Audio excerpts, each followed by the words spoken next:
Mga senador, nagpasalamat naman sa suspension order ng Pangulong BBM sa EDSA Rehabilitation Project.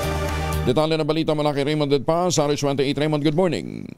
Todo pasalamat ang mga senador sa pagsuspindi ni Pangulong Bongbong Marcos sa rehabilitasyon ng EDSA.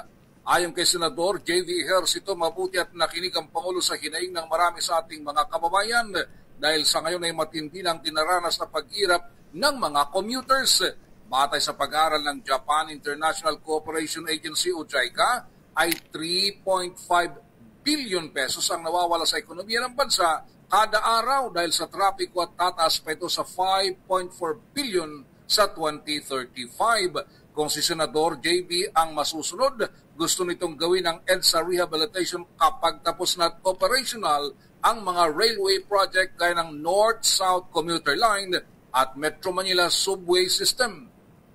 Hinimok naman ni Senator Joel Villanueva ang Pangulo na atasan ng Department of Transportation, Department of Public Works and the Highways, Metro Manila Development Authority at iba pang ahensya ng gobyerno na madaliin ang proyekto.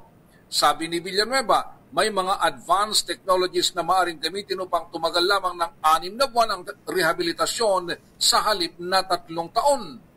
Para naman kay Senator Grace po, kailangan ng sapat na pagganda bago magsara ng kalsada na napakahalaga sa ating mga kababayan.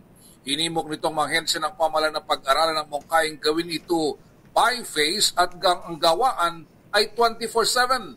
Nagkakaisa ang mga itong dapat lang ayusin ng EDSA ngunit sanay sa pamamaraan na hindi masyadong maperwisyo ang ating mga commuters. Ito si RH28 Raymond Dadpas para sa DCRH, una sa Pilipinas, una sa Pilipino.